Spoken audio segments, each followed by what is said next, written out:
జిల్లా కంకి మండల కేంద్రంలో సోమవారం గ్రామస్తులు పెద్ద ఎత్తున తరలివచ్చి వర్షం కోసం పూజలు చేశారు. స్థానిక పాండురంగ మందిరం నుండి నిండు బిందెలెత్తుకుని హనుమాన్ మందిరం వరకు ఊరేగింపు నిర్వహించారు. అనంతరం స్థానిక ఆలయంలో గ్రామ పురోహితుడు అక్షయ జోషి ఆధ్వర్యంలో వేద మంత్రాలతో జలాభిషేక పూజలు ప్రారంభించారు. ఇక గ్రామంలోని అన్నదాన కార్యక్రమాన్ని నిర్వహించారు. రైతులు, యువకులు, చిన్నలు, పెద్దలు పాల్గొన్నారు.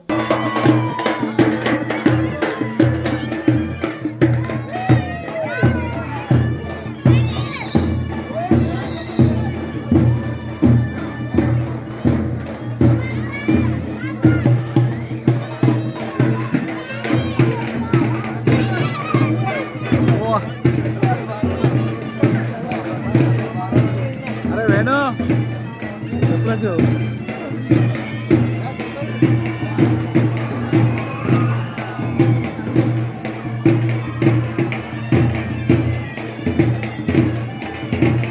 अमो इंका उंटनागो